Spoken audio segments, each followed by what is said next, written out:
This is our co-branding presentation. We're going to combine Nesquik and MyProtein. My name is Josie. My name is Matthew McCullum. Jacob Shinsky. Matthew Howden. Chance Entry. This is the introduction for our product, and we've decided to bring together Nesquik and MyProtein to create a Nesquik flavoured whey protein powder. It's to get quick protein into the diet, and it's about a perceived fit as shown by Zhao and Shunhuan 2017. In our overview, we are doing co-branding, an overview of each of the products, Nestle, Nesquik and MyProtein, market research, the SDP process, IMC process, and the conclusion. This is our co-brand. It's a Nesquik flavoured whey isolate protein product. It combines the Nesquik and the protein whey, and it allows the expansion of Nestle into new fitness markets that currently aren't in. Gets on board the current trend of healthy eating, and it distinguishes the brand as an ethical brand, as Nestle and MyProtein are both regulated, as currently there's a 40% black market in the fitness product, which could make people not go for it. There's also opportunity to expand in supermarkets. The target market is 16 to 40, both genders, of gym goers who have a busy lifestyle and need a quick source of protein. They have an interest in exercise and healthy eating trend. They live in urban, suburban areas, and they want a unique flavour which Nesquik provides, and people with disposable income. This is a quick introduction to Nesquik. They started in 1948, calling it a quick powder that allowed them to create chocolate milk easily. Then in the 1950s, they created the strawberry flavour, which the flavour we're going to be focusing on and was the most popular. Then in the 1990s, they changed it to the Nesquik name that we know now to incorporate the Nestle brand into it. Then, more importantly, in 2000, they added 7 minerals and vitamins to make the drink more healthy. And in 2010, they reduced the sugar content by 45%, which is what we're going to be focusing on as justification of why we're co-branding it. They have 3 product types: powder, syrup, and ready to drink, and they have chocolate, strawberry, banana, and vanilla flavour. This is a quick introduction to MyProtein, which was founded in 2004 by Oliver Cookson, then brought by the Hook Group in 2011 for 58 million. MyProtein alone had a turnover of 99 million in 2014, which was then increased by 51 million in 2015 with half of the shipments in the UK. The objective of the company is to achieve the highest quality with the lowest possible cost. It has over 8 million sales worldwide, and the website in 21 countries, and the biggest production facility in Europe. This current CEO is Duckworth Andy. They got over 2,500 products. Online business model which allows customers to order the products online, which cuts costs as well. Automated production factory in UK, cooperates with Labdo, which tests the products in order to check the quality, and they got simplified packaging to lower the costs. The product we're going to be focused on is Impact Whey Protein Isolate, which was ranked #1 for both quality and value. It's MyProtein's best-selling product. Comes in 23 flavours, and it contains 22 grams in 25 grams of serving protein. It's low in fat and carbohydrate. It costs $20.99 when it's unflavoured, and it has a very basic design. This is justification for combining the products. As you can see, it's the nutritional information from Nesquik on the left, and then the nutritional information from MyProtein on the right. And it shows that we are combining these ingredients to get the nutritionally rich brand that Nestle wants. So is MyProtein by combining the minerals and the protein from both brands. And it allows it to stand out in the market, as no one actually has the minerals that Nesquik has. This is the justification for supermarkets, as sales through supermarkets rose 27% between 2013 and 15 to 66 million, showing it's a good sales channel to be exploited. As you can see from the graph, the total sales market size is some 330 million. This is the justification for our co-brand. It's because protein is held in such high esteem in a healthy eating context, particularly among young people, and this is the key to the market success, so we can explore this and try and exploit it. And it also relates to Nestle's nutrition, health and wellness strategy given in the briefing. 30% of consumers also look for high protein foods, so by doing this we're satisfying that need. And also, given the under 25s are core users of the product, as they age, the penetration of the market will get higher to be able to appeal to more older people who are already used to this product. This is the healthy trend justification. It's where 52% of under 25s agree that they see This is a good way to get your diet healthier by using protein, and also the predicted growth in real income is therefore good news for the sports nutrition market, as it's not a necessity, it's more of a luxury normal brand. This is the justification for the consumers that we've chosen. There's an interesting collaborative product between sports nutrition and a mainstream brand such as Nestle, as 72% of people indicate this is a good opportunity for this. 42% of people are under 25 that use this product, and 54% of users would rather use high protein products from mainstream than sports nutrition brands, so by this we're giving them peace of mind that it's good quality and it's regulated. These are just some examples of competitors from mainstream brands that have already bought into the small brands. Walgreens Boot Alliance bought Protein Works, the Samsworth brothers who make Ginster's pasties, and Sorry Malt Loaf acquired Cymax in September 2015. And this looks to be a sign of mainstream direction that the sports nutrition market is going in, where small brands are acquired by larger firms. This just shows the competitors on a perceptual map of Nesquik, and Nesquik is a low to medium cost and high quality product. This shows MyProtein's competitors, and they are high quality, medium cost, good. And then this is the segmentation of Nesquik, where the demographics are children and students aged 2 to 22, male and female, and usually families. It's where parents buy for the children usually. It's price elastic because there's lots of substitutes, but also loyalty can exist. It's mainly about convenience and speed, as it's quicker than making an actual strawberry milkshake. And Nesquik is nationwide in the UK, but also international in the US, and it's big in Brazil and Europe. Segmentation of MyProtein is usually students, analysts and gym goers, aged 16 to 55, male and female, who have part-time jobs or 9 to 5 jobs. That means it's easier for them to get to the gym, and their income is medium to high. It's about regular usage, but also seasonal in the summer, and they'll experiment to find the right product for them, and then usually stick with it. And they want a motive to get healthier, good tasting product, and they're nationwide in the UK, but they're starting to expand in the US. And then this is the segmentation of co-brand that we're focusing on. It's about gym goers aged 16 to 40, male and female occupation, 9 to 5 part-time jobs, and education for students. And it's about medium income. Regular usage again, and seasonal in the summer. Pricing elastic, as you'll get the both loyalty of both brands, Nestle and MyProtein. It's about large student populations and large professional populations. Nationwide in the UK, they expand to Europe and the US with Nestle's connections, and they want a unique product flavour that creates loyalty. Targeting. According to Joba, targeting is based on which market segment a company or a specific product is going to prioritize. And for MyProtein, currently, they target people who are trying to live a healthy lifestyle and are conscious about their appearance. But on the other hand, Nesquik has a broader target market, and it's been associated with younger members of society. But in actual fact, the image they have is, or the people they're trying to target are people who want to live healthy, because their products have minerals as well as lots of vitamins and nutritional ingredients.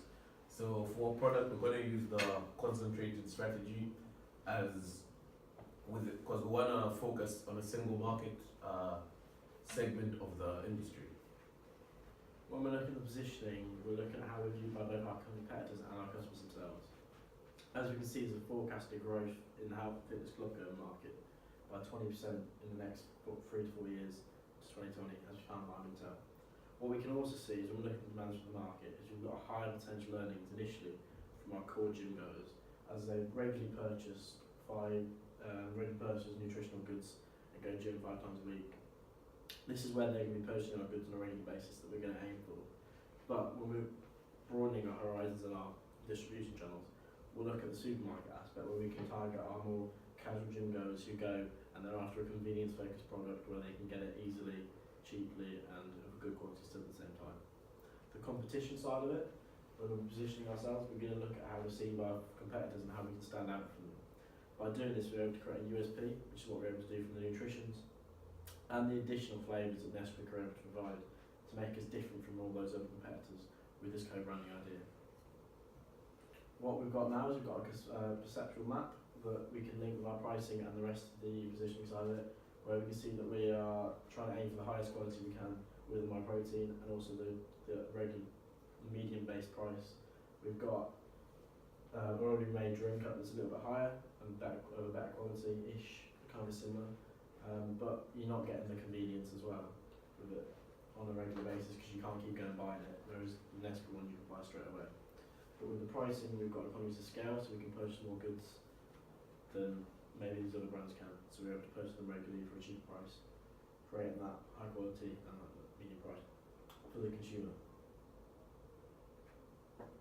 Branding. MyProtein is a product that's known for its high quality, and so is Nesquik. As although even though Nesquik is an instant milkshake, it's known for quality because it's under the Nestle corporate brand umbrella, which is a highly reputable brand. So for co-branding product, the brand identity we aim to achieve or create is for the product to be one that meets that comes at an affordable price, but still meets the high standard that both MyProtein and Nesquik have been known for, and so that it can also appeal to regular gym goers while still being nutritious and still providing the added minerals from Nesquik. And so we'll provide our product in different ways so that it can appeal to an array of customers. Co-branding. Co-branding is a marketing partnership between at least two different brands of goods or services. It includes many different types of branding partnerships, such as sponsorships, and associated brands of at least two companies. When talking about advantages of co-branding, this can include it being valuable as a means to create a positive image in the customer's minds for the lesser known brand. It also can help establish each business in their weaker areas. In terms of disadvantages, vulnerability caused by reliance on two brands. For example, if one brand does something wrong, both brands might suffer declining market performance.